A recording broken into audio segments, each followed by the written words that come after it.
Donc, bonjour à tous et à toutes. Il est 14h06 ce dimanche 1er août 2021. Donc je fais cette vidéo dans le cadre du petit week-end, en tout cas de pensée, de louange, de prière tournée vers ces hommes et ces femmes de foi et de courage qui sont prisonniers tout simplement à cause de leurs croyances religieuses. Tout simplement. Et quand je dis tout simplement, c'est pas dans le sens positif, hein, mais pour le motif de leur croyance religieuse. Et donc, il est important de prendre un peu de temps pour voilà, avoir une réflexion et un temps de prière. J'étais à l'église ce matin et pour moi, l'église, je n'ai pas de rôle particulier dans l'église que je fréquente. D'ailleurs, il faut que je te fasse ma demande pour être membre, formulaire à compléter pour être membre de l'église.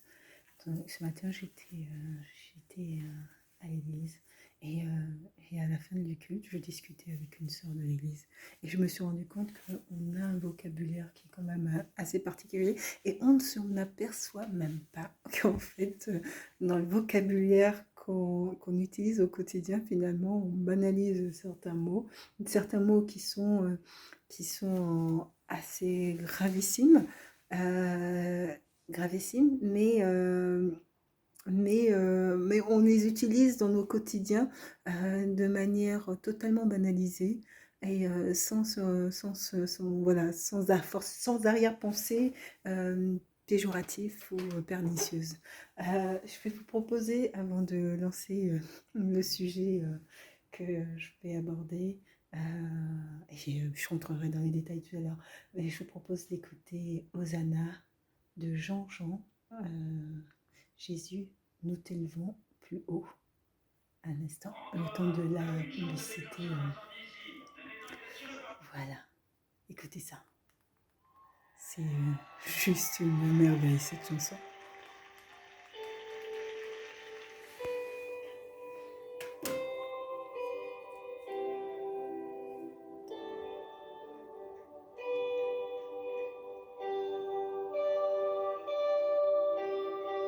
Je vous propose d'écouter et après de chanter aussi.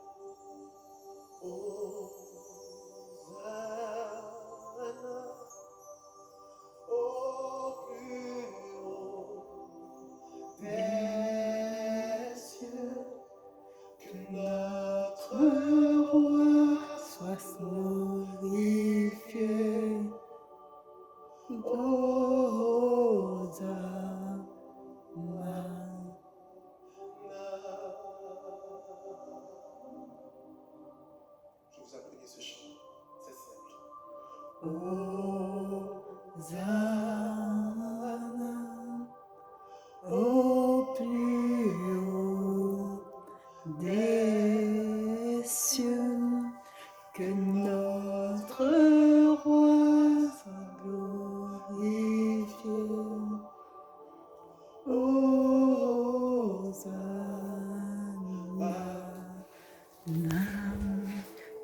Qui est donc ton roi? Qui est celui en qui tu accordes ta foi suprême?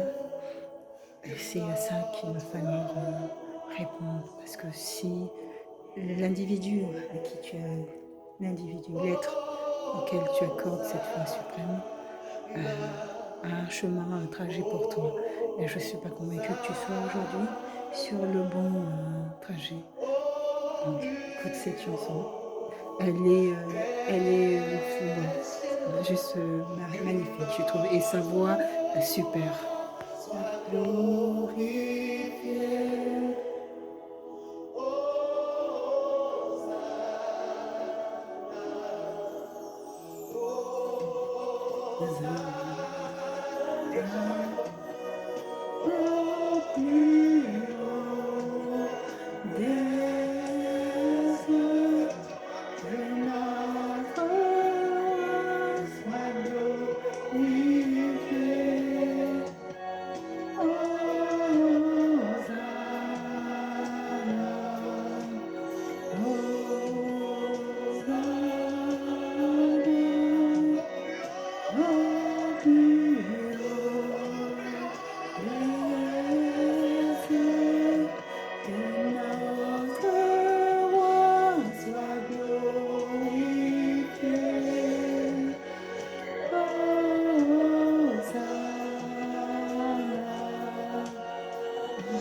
plus haut, plus haut, nous t'élevons plus haut.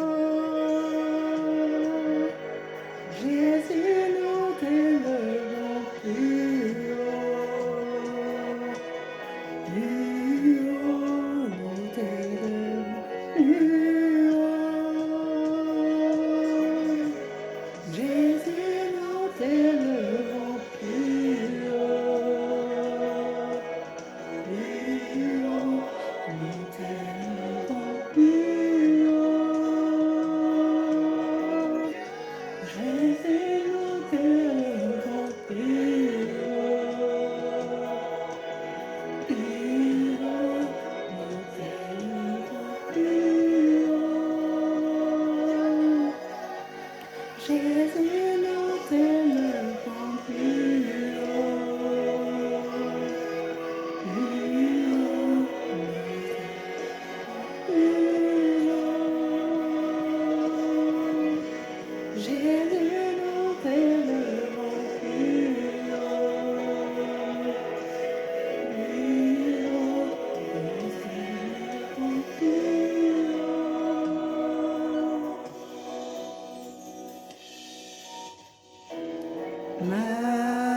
Majesté, roi lui la majesté, à Jésus soit louange, honneur et gloire.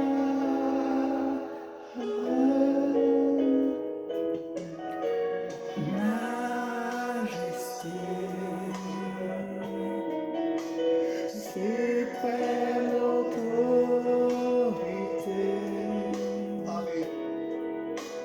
sois dans les cieux, son règne vient sur tous les cieux.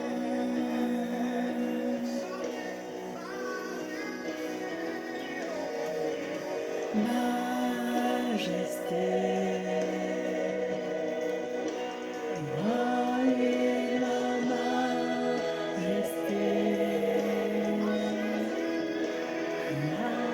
Jésus, sois loué, honneur et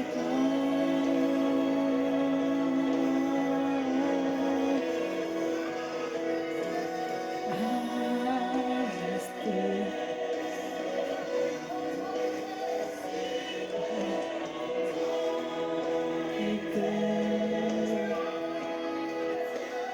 Sur les cieux, son règne vient sur tous les cieux.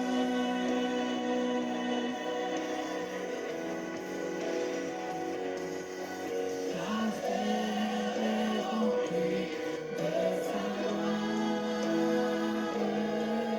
La terre est remplie de sa gloire. La terre est remplie de sa gloire. Seigneur, Seigneur. La terre est remplie de sa gloire.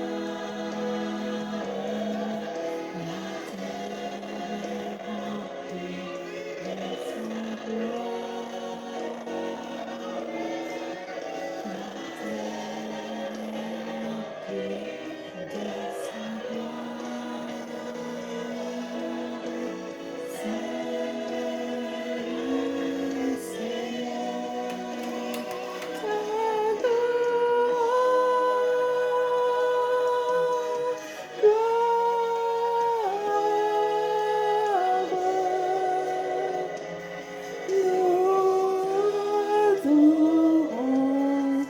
Seigneur, Seigneur.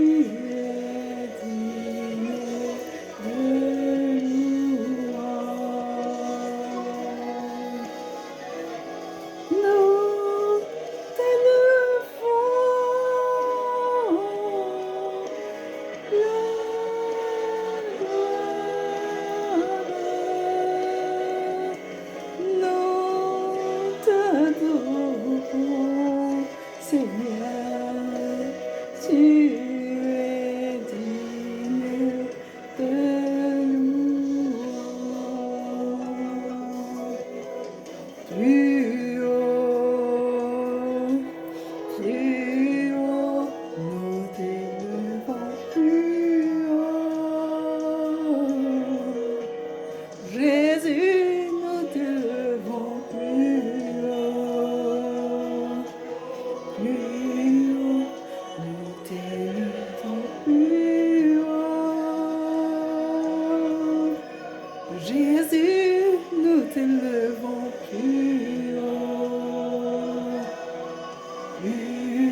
plus haut.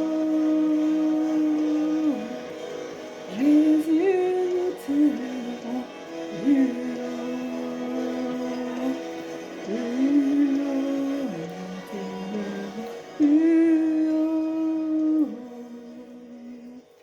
Jésus, nous t'élevons plus haut, plus haut, nous t'élevons plus haut. Super, Hosanna, Jean-Jean, live à Montréal.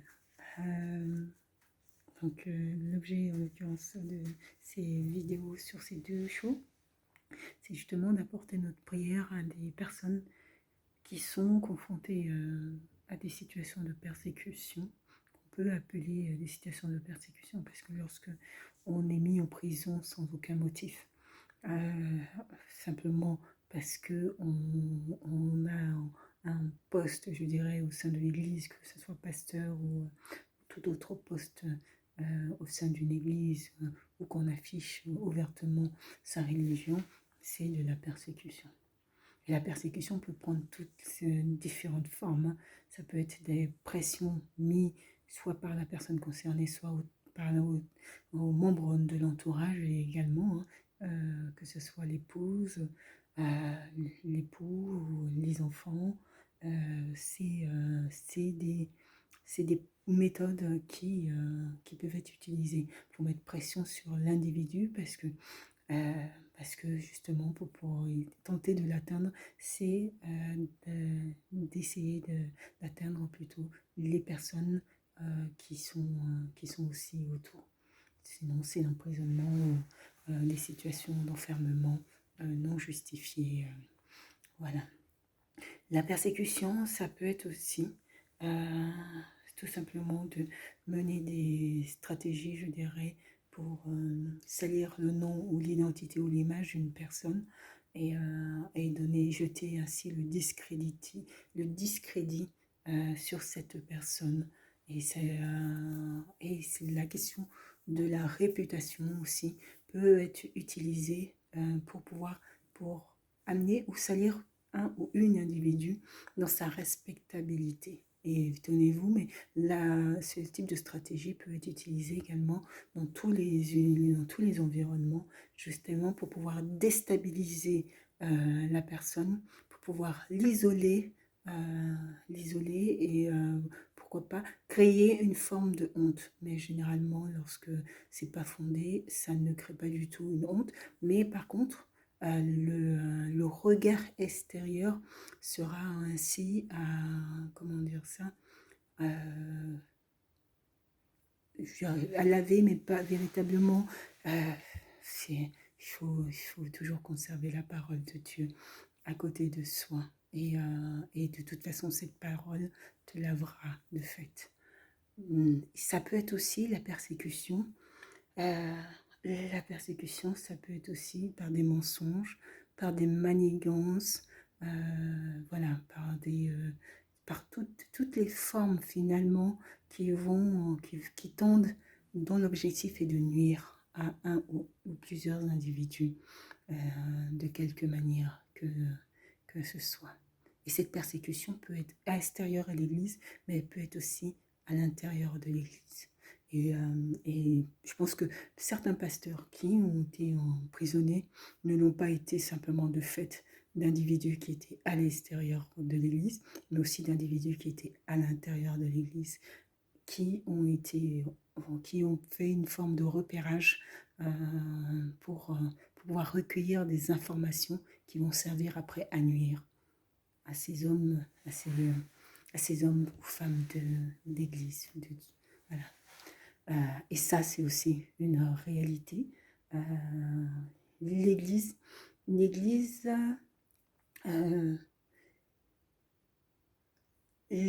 plus le sanctuaire qu'il était auparavant. L'église n'est plus cette coquille qui finalement protège les individus, tout simplement parce que au sein même de l'église, durant des années, fondées ou pas fondées, au sein même de l'église, le constat est qu'il y a des hommes finalement qui ont qui ont terni l'image de l'Église. Ça pouvait être aussi des hommes de Dieu également, qui représentaient, qui avaient un rôle assez important et finalement qui n'ont pas tenu ou qui ont été confrontés à des tentations et qui se sont laissés prendre à ces tentations. Sauf que ces hommes d'une respectabilité et d'une hauteur que tous regardaient voilà, avec, en se disant que c'était des représentants de Dieu, ben, leur faute aura terni l'image, mais sur plusieurs années de l'Église. L'Église a perdu de son image de respectabilité, de lieu saint, puisque tous les événements qui s'y sont produits auront terni. Mais on peut considérer que c'était aussi une stratégie, c'était aussi une stratégie du mal, euh, dans ce sens où le fait d'avoir désanctuarisé un lieu saint lui permet aujourd'hui que des individus qui ne sont pas forcément des individus de foi se présentent dans une église. Ça permet aussi à des personnes de, d'aller dans une église et de tirer sur des hommes d'église, des pasteurs ou des prêtres. Voilà, c'est une réalité et on en est venu même à se poser la question de la protection, oui, des lieux de culte et des lieux d'église. Puisque, et c'est vivement conseillé, effectivement, d'assurer en tout cas, de mettre en place un système de protection des entrées et des sorties des lieux de culte qui euh, aujourd'hui sont également des lieux où peuvent être envoyées des personnes qui ne sont pas bienveillantes. Et de fait, c'est plus le lieu sécurisant que cela a pu être auparavant. C'est plus le lieu. Et, mais on peut, comme je le disais, ça peut être aussi une stratégie qui a été mise en œuvre justement voilà, pour que c'est ce lieu qui est censé protéger. Hein. On le voit en Afrique quand les personnes sont en exil, souvent c'est dans les églises qu'ils trouvent refuge, en espérant que dans les églises, l'église leur apportera la protection, que ce sera un lieu qui empêchera d'avoir des tirs ou qui leur apportera la protection. Et, donc là, moi-même, pour être honnête, hein, en tout cas, on a fréquenté, lorsque ma mère était vivante, une église une église où ma mère s'était investie quand l'église était toute petite et elle a vu l'église, elle s'est totalement investie pour faire grandir l'église. Et l'église a grandi, l'église a tellement grandi que c'est pas le motif de la grandeur de l'église, mais il s'avère que le pasteur s'est laissé happer, il s'est laissé tenter par la chair humaine alors qu'il était marié. Et que le pasteur s'est laissé tenter par d'autres femmes qui parfois elles-mêmes étaient mariées. Donc vous imaginez que dans une église, lorsque la personne qui tient lieu de respectabilité, bah, c'est pour le mari qui laisse sa femme aller à l'église et qui n'a pas cette tranquillité, ça, ça désanctuarise ce lieu.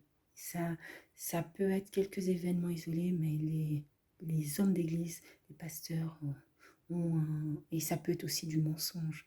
Et ça peut être aussi des individus dans d'autres situations qui vont proférer ce type de mensonge pour salir aussi l'église et donner une image de lieu non saint et au contraire de lieu où l'année dernière dans un pays étranger où une jeune fille qui était allée réviser ses cours dans une église a été violée au sein de l'Église. Et donc ça peut, parce que ça peut être aussi, quand je dis ça peut, c'est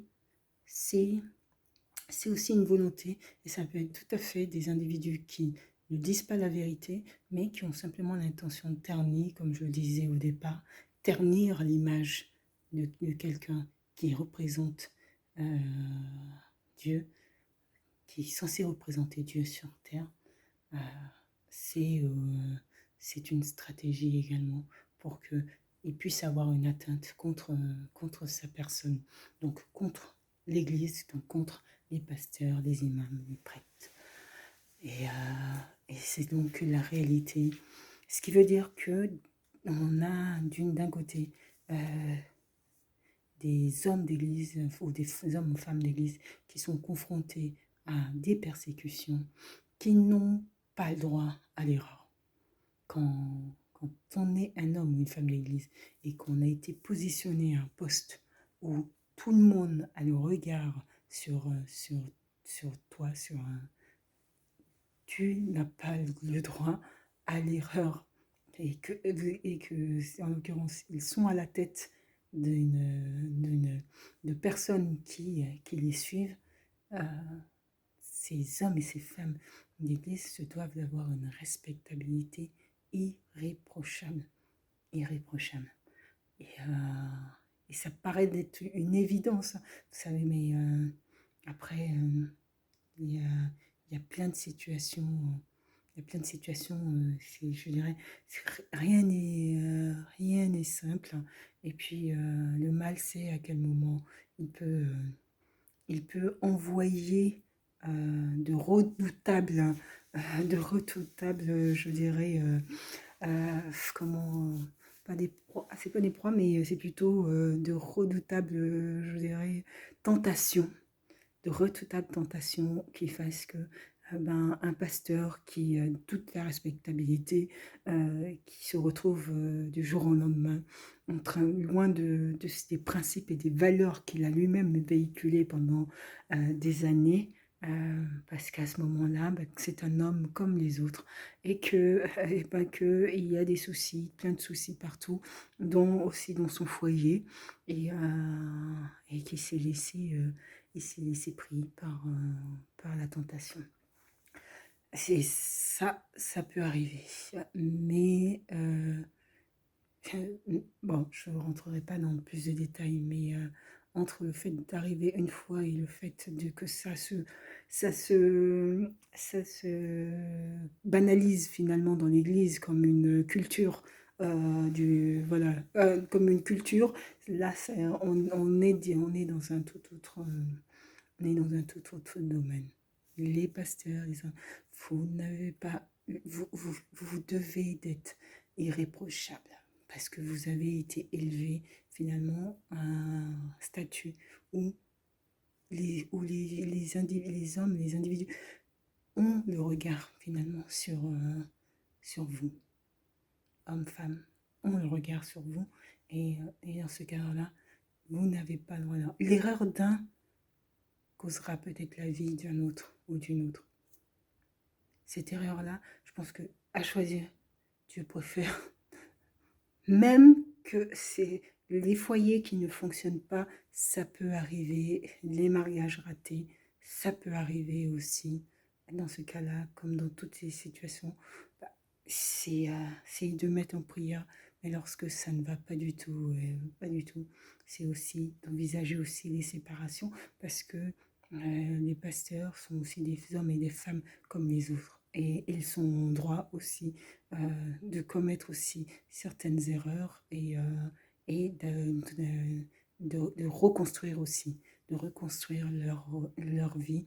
Et donc, c'est pas une, je dirais pas une défaite, mais c'est pas une, ça ne fait pas perdre son pastorat en soi. Ça ne devrait pas faire perdre son pastorat. Après, dans la réalité, c'est autre chose. L'église n'est plus un sanctuaire. Donc, comme l'église n'est plus un sanctuaire, il y a autant de risques dans l'église qu'il peut en avoir à l'extérieur. Et il y a autant d'individus qui ne sont pas de véritables hommes et femmes d'église qui sont dans l'église, comme il peut en avoir aussi à l'extérieur. L'église est finalement composée de... et qui ont des objectifs complètement antinomiques aux principes même qui sont véhiculés au sein même de l'église. Voilà. Donc c'est la réalité, et la réalité fait que bah, quelqu'un qui a la foi, un ou une individu qui a la foi, peuvent arriver dans une église et finalement être freiné dans cette église, mais freiné dans cette église parce que il aura fait une rencontre qu'il ne fallait pas, ou voilà, X motif qui fait qu'une personne qui souhaite adhérer à une église finalement se retrouve à s'en écarter. Et il ne faut jamais oublier, pourquoi tu vas à l'église. Honnêtement, pourquoi tu vas à l'église? Est-ce que tu vas à l'église pour cette sœur? Est-ce que tu vas à l'église pour ce frère? Est-ce que tu vas à l'église pour ton pasteur, pour que ton pasteur voie que tu es à l'église? Ou est-ce que tu vas à l'église pour toi et pour ton Dieu? Que tu viennes à l'église et que l'accueil ne corresponde pas, ça va faire fuir des personnes. Mais toi qui as la foi, toi qui viens à l'église, non, tu viens à l'église parce que tu as un message à écouter et que tu souhaites entendre ce message. Tu souhaites après pouvoir réfléchir autour de ce message. Donc tu vas à l'église pour le message qui est donné. Après, si dans cette église, tu crées des relations, gloire à Dieu, nous sommes tous frères et sœurs d'une même église. Mais ton objectif, au départ, c'est de venir écouter la parole de Dieu. Et ça doit rester ton objectif, celui d'écouter la parole de Dieu. Ce qui fait qu'il peut avoir X ou quoi que ce soit à côté, toi, ça ne te perturbe pas, puisque ton objectif, c'est d'écouter la parole de Dieu. Et ça, c'est primordial, parce que des hommes et des femmes, véritablement, de foi, qui veulent aller à l'église, vont se retrouver comme ça, bah, allez, tiens, j'ai pas été bien accueilli, je sais pas ceci, cela, hein, et finalement vont décider de baisser les bras. Tu ne baisses pas les bras parce que tu n'as pas été bien accueilli dans une église. Dans ce cas-là, tu cherches une autre église. Tu ne baisses pas les bras parce qu'il y a une sœur qui ne t'a pas répondu ou qui ne t'a pas dit bonjour. Tu ne baisses pas les bras parce que quelqu'un ne veut pas te côtoyer. En quoi est-ce que ça modifie toi ton objectif premier? Puisque ton objectif, ton objectif premier, c'est le message et le moment que tu vas passer dans l'église, dans la présence de Dieu. Dans la présence de Dieu. C'est ça que tu viens chercher. Et c'est ça qui doit être primordial. Et c'est ça qui fera que tu viendras, peu importe les circonstances, que tu iras à l'église. En tout cas, que ce qui se passe autour ne sera jamais un motif pour lequel tu n'iras pas à l'église.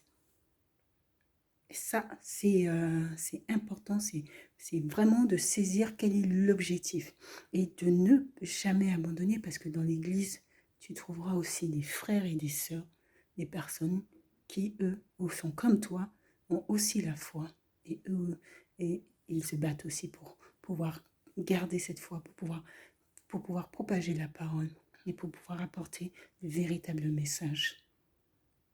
Et donc ceux-là, il ne faut aussi pas les abandonner. C'est important que des frères et sœurs dans l'église puissent se réunir pour pouvoir échanger autour de la parole, pour pouvoir écouter la parole quand elle est transmise au niveau du pastorat et pouvoir avancer ensemble. Prions, je veux dire, prions. Il faut prier. Il faut prier pour que les pasteurs, les hommes d'église puissent retrouver l'aura qu'ils avaient et qu'ils doivent avoir et qu'ils doivent conserver avant tout. Ils ne sont pas responsables des erreurs des autres.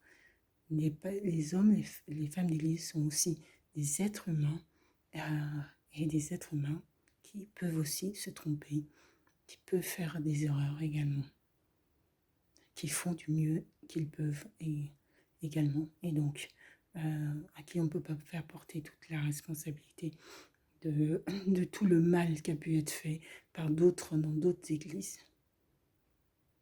Voilà. Donc, je vais faire une petite prière. Donc je vais faire d'abord, je vais écouter une musique. Votre boulangerie de Marie Blachère vous régale toute l'année. Venez découvrir le... Je propose d'écouter cette chanson de Dan Lucien. Je crois que c'est Toi seul est digne, la toute première.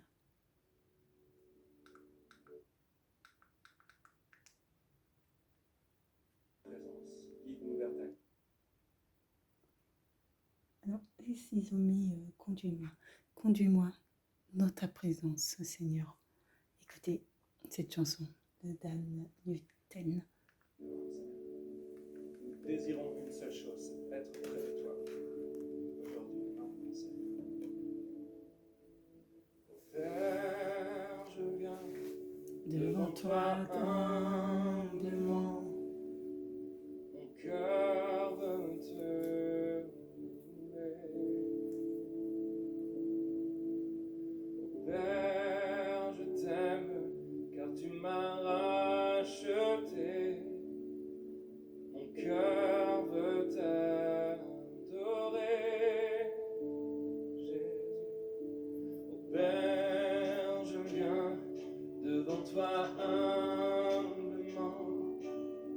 Mon cœur veut te louer. Oh Père, je t'aime, car tu m'as racheté. Mon cœur veut t'adorer. Conduis-moi. Conduis-moi dans ta présence. Guide-moi vers ta gloire. Jésus. Je voudrais voir ta face, ô Dieu, être près de toi.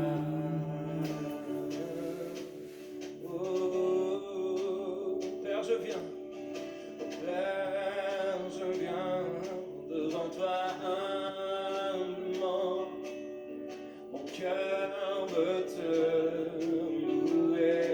Dis-lui, Père, je t'aime, Seigneur. Père, je t'aime, car tu m'as racheté. Mon cœur veut t'adorer. Oh, oh, conduis-moi Dans ta présence, guide-moi vers ta gloire. Je voudrais voir, Seigneur. Je voudrais voir ta face, ô Dieu, être près de toi. Oh, conduis-moi dans ta présence, guide-moi vers ta gloire. Oh, je voudrais voir ta face, ô Dieu, être près de toi. Oh, oh, oh.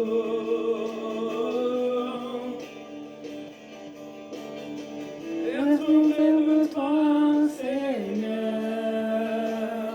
Oh, oh, oh.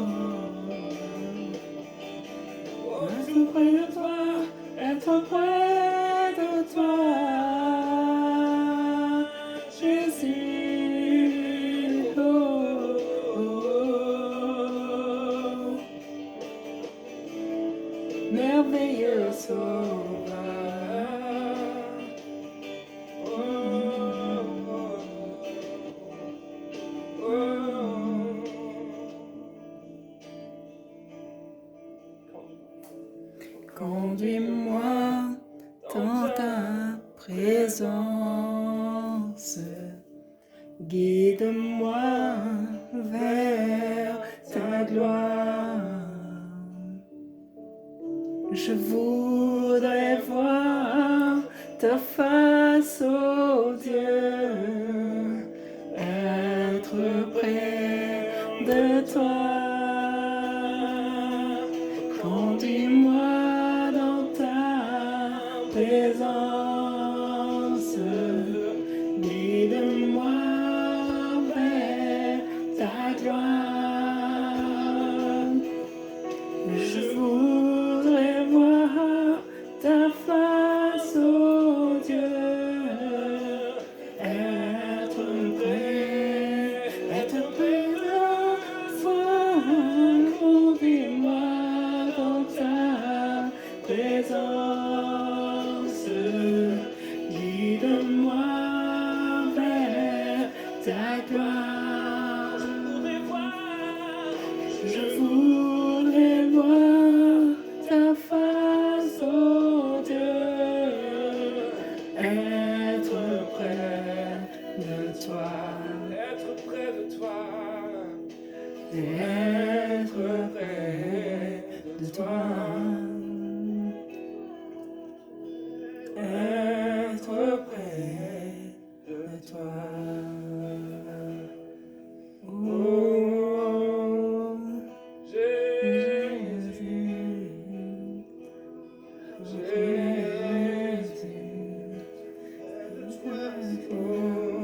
Là où tu es, juste réclame la présence du Seigneur et dis-lui, je veux être près de toi, Seigneur.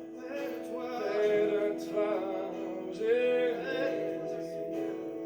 Près de toi. merveilleux tu es, merveilleux tu es. Je veux être près de toi, près de ton cœur, Seigneur.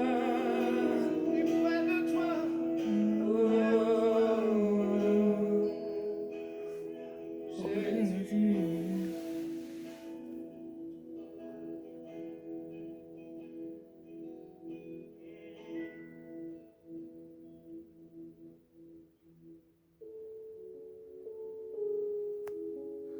On va écouter aussi celle-ci. Toi seul est digne.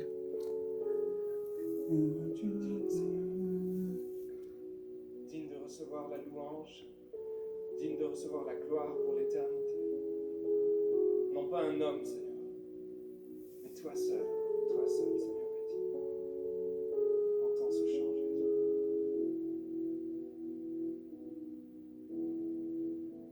L'immensité de ta grandeur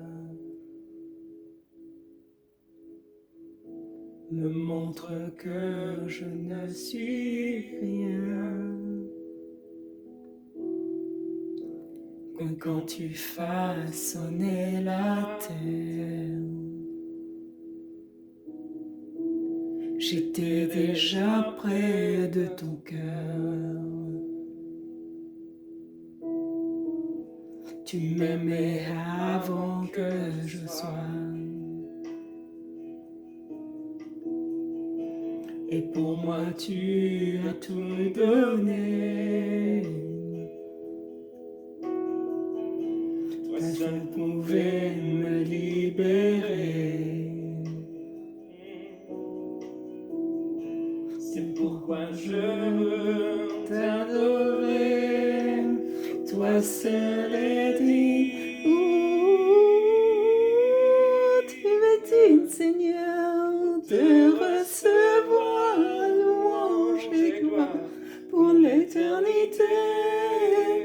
Toi seul est digne. Tu es digne, Seigneur, de recevoir louange et gloire pour l'éternité.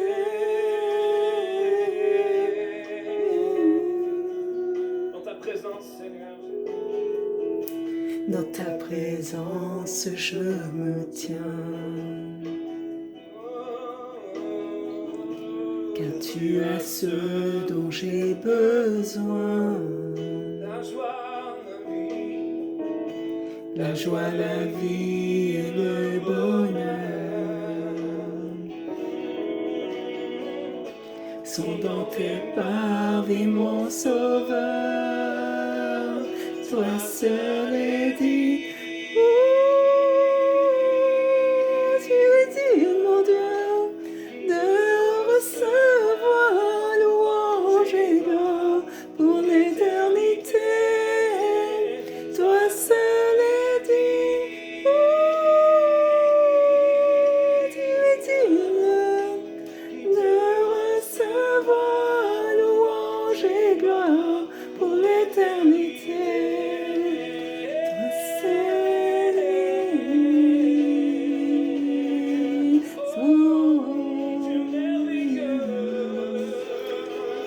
louange et gloire pour l'éternité. Toi seul est digne. Tu es digne, mon Dieu, de recevoir louange et gloire pour l'éternité.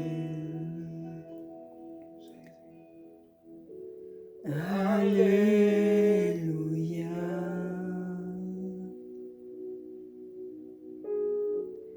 Alléluia. Toi la gloire, Jésus. Alléluia.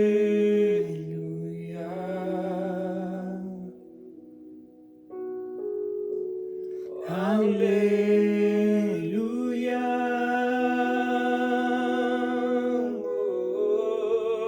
Alléluia.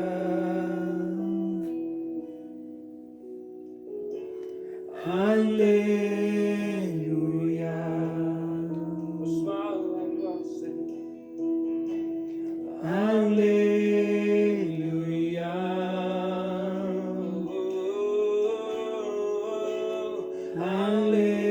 Alléluia. Donne-lui la gloire, chante Alléluia. Alléluia. À ton nom soit la gloire. Alléluia. De tout nos cœurs, nous chantons gloire. Alléluia.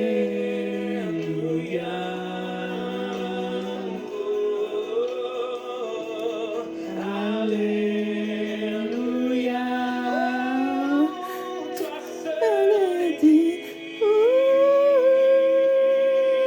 tu es digne, mon Dieu, de recevoir louange et gloire pour l'éternité. Toi seul est digne. Tu es digne, mon Dieu, de recevoir louange et gloire pour l'éternité.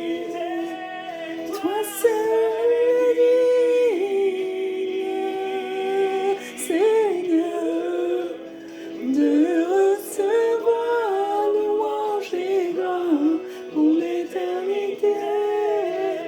Toi seul est digne, toi seul est digne de recevoir louange et gloire pour l'éternité. Je recevoir louange et gloire pour l'éternité. Te Recevoir louange et gloire pour l'éternité. De recevoir louange et gloire. Merveilleux,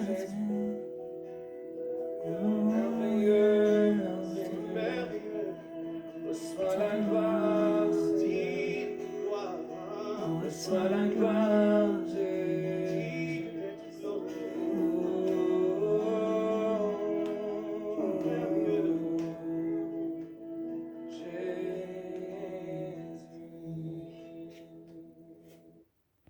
Amen, amen, amen. Et donc, au tout début de la vidéo, je disais donc qu'il y a des termes qu'on utilise Et en fait, là, dans la discussion avec la sœur de l'église, qui informait d'un futur déménagement, et je lui disais donc, il faudrait qu'elle fasse la pendaison. Et, et après, je précisais crémaillère. Mais il y a des termes qu'on utilise finalement que je trouve qui ne sont pas adaptés. Qui ne sont pas adaptés ou en mettant le mot ailleurs, on pourrait donner une toute autre interprétation à la phrase. Et je trouve que, en tout cas, pour ce mot-là, c'est pas du tout adapté. Et donc, la prochaine fois, je dirais directement crémaillère plutôt que pendaison de crémaillère. Euh, et donc, pour clôturer, là, un petit moment, petite prière. Seigneur mon Dieu, je te rends grâce pour ce temps de méditation, d'écoute de louange et témoignage sur toi, Seigneur, sur ta parole, sur ton Église, sur ceux qui ont foi en toi, Seigneur, et ceux qui n'attendent qu'une chose, c'est voir des miracles au quotidien dans leur vie, Seigneur, car tu as fait des promesses, et Seigneur, et fais en sorte de pouvoir tenir ta parole et devenir tes promesses. Je te remercie, Seigneur, pour ce temps que tu m'as accordé, de pouvoir prendre ce temps pour pouvoir faire réaliser cette vidéo, Seigneur. Tu es un bienfaiteur pour ceux qui ont foi en toi. Ton amour n'a plus de limite. Et l'immensité, justement, de cet amour est extraordinaire au quotidien, Seigneur. Tu soulèves des miracles là où on pensait tout assombri, Seigneur. Tu es présent au quotidien, Seigneur, par ton amour. Tu fais rayonner dans nos êtres, dans nos âmes, tant de bonheur. Je te rends grâce, Seigneur, pour tout ce que tu feras pour ceux qui ont foi en toi. Je prie, Seigneur, pour qu'ils puissent avoir des libérations. Je prie, Seigneur, qu'ils puissent avoir des libérations de fêtes, et de fêtes de corps, même de personnes qui sont actuellement emprisonnées. Je prie, Seigneur, également qu'ils puissent avoir des libérations à l'intérieur, Seigneur, pour ceux-là dont l'enfermement est à l'intérieur, Seigneur, ceux qui ont construit et bâti tant de haine durant tant d'années, Seigneur. Je prie, Seigneur, pour qu'ils puissent te rencontrer et voir à quel point ton amour est bon, Seigneur, au quotidien, et à quel point ton amour n'a pas de limite. Je prie, Seigneur, pour que nous puissions avancer vers une nouvelle génération, Seigneur, ta génération, la génération de Dieu, celle que tu nous as promis, Seigneur. Je prie, Seigneur, pour que tu nous montres ton amour au quotidien. Je prie pour toutes ces personnes que dont tu vas permettre la libération, Seigneur. Je prie, Seigneur, pour toutes ces personnes dont tu vas permettre la conversion, Seigneur, et qui feront cette rencontre avec toi, cette rencontre qui change toute une vie, Seigneur, et la vision d'une vie, Seigneur. Ceux-là même dont le cœur était assombri deviendront les défenseurs, Seigneur. Je crois en ce que ton amour n'a pas de limite, en ce que ton amour puisse faire des miracles, Seigneur. Baisseront les armes, Seigneur, pour te rejoindre, Seigneur, parce qu'ils auront vu que ta grandeur n'a point de limite. Je prie, Seigneur, pour toutes ces personnes, Seigneur, vers qui tu changeras leur vie. Je prie pour cette Afrique nouvelle, cette Asie nouvelle, Seigneur. Je prie pour cette Amérique latine également nouvelle et cette Amérique également du Nord. Je prie pour cette Europe, Seigneur. Je prie, Seigneur. Je prie parce qu'il faut des changements dans les cœurs, Seigneur. Même là où on pense que tout est beau, Seigneur, quand on regarde de près, ce qu'on y voit, Seigneur, c'est aussi de la désolation, Seigneur, et de la tristesse dans les cœurs. Je prie, Seigneur, pour que tu fasses des changements partout, Seigneur. Je prie, Seigneur, pour que cette Afrique nouvelle, Seigneur, et que nos enfants n'aient plus à pâtir et qu'ils souffrent des aînés. Je prie pour qu'on prenne conscience de la valeur de ce qu'est un enfant, Seigneur, et qu'il soit plus maltraité. Je prie, Seigneur, pour que des générations s'élèvent, Seigneur, et qu'on laisse la possibilité d'un avenir meilleur pour tous ces enfants, Seigneur. Je prie, Seigneur, pour que les viols, les persécutions, les meurtres, les crimes puissent s'arrêter, Seigneur. Je prie, Seigneur, pour que ceux qui commettaient ces actes, Seigneur, soient bientôt, Seigneur, les porte-paroles de ta promesse, Seigneur, et de ce que nous puissions voir à quel point tu puisses changer la vie des gens, Seigneur. Je prie pour que tes miracles se fassent au quotidien, Seigneur. Je prie pour que des personnes élèvent leur voix pour dire la vérité et que la justice soit faite, Seigneur.